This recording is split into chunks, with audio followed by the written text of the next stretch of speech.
यो चाहिँ अर्सा हो साथीहरू। नेपाली हामी सबैले नै खाएको छौँ है। र पनि सानो एउटा भिडियो लिएर आएकी छु। सुरुमा चाहिँ यो जुन चाहिँ आँटा देख्नुभएको छ, यो चाहिँ चामलको पिठोबाट बनिएको हो। चामलको पिठोलाई मजाले चाहिँ हजुरहरूले भेलीमा पकाउनु होला, ढेँडो जस्तै तरिकाले। हाम्रो घरमा अझ है हामीभन्दा ठुलो बडाहरूलाई त थाहा नै छ यसको रेसिपी, तर अहिले हामी जुन चाहिँ भनौँ न उहाँभन्दा पछिको जेनेरेसन हामीहरूलाई चाहिँ अलिकति थाहा छैन। अनि बनाइराखौँ होइन, भिडियो पछि कसै न कसैलाई त काम लाग्ला नि भनेर लिएर आएकी छु। हजुरहरूले देख्नुभयो त्यो चामलको पिठोलाई चाहिँ तातो तातोमा नै हल्का तेल लगाएर केराको पातमा गर्न सकिन्छ। अनि त्यसपछि चाहिँ त्यसलाई अलिकति फ्राई गर्नु होला है। अनि फ्राई गर्दाखेरि पनि यो गुलियो भेली चाहिँ गुलियो हुन्छ होइन। यो गुलियो भएको कारणले गर्दाखेरि चाहिँ फर्काउनहरू चाहिँ अलिकति असुविधा हुँदो रहेछ। अनि त्यही कारण देख्नुभयो सुरुकोहरू चाहिँ अलिकति टुक्रेकोहरू पनि छ।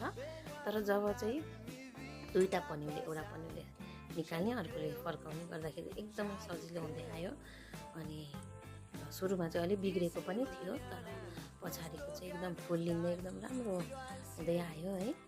अनि एकदमै गुलियो भएकोले गर्दाखेरि चाहिँ यसो फर्काउनुहरू अलिकति गाह्रो हुँदो रहेछ, तर पनि ठिकै छ, राम्रै भयो। अनि सम्झौँ हजुरहरूले पनि है पछि सहयोग होला कि भनेर देख्न सक्नुहुन्छ। मजाले नै यो चाहिँ आगो ठुलो बनाएको छैन, एकदम मन्द आँचमा नै पकाएको छौँ। अनि दुईपट्टि नै मैले चाहिँ अलिअलि अझै धेरै राखेँ, अलिकति धेरै नै पाकेको देख्नुहुन्छ।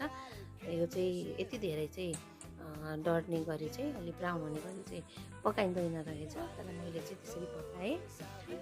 मिठो नै भएको छ, त्यस्तो मिठो त छैन। अनि मजाले नै देख्नुहुन्छ पुरी जस्तै तरिकाले है भएको छ।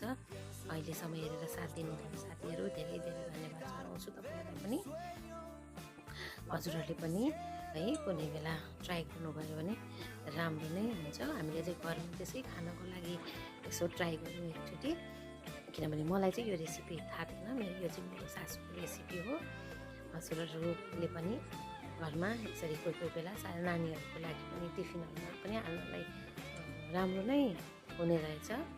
हुन्छ साथीहरू।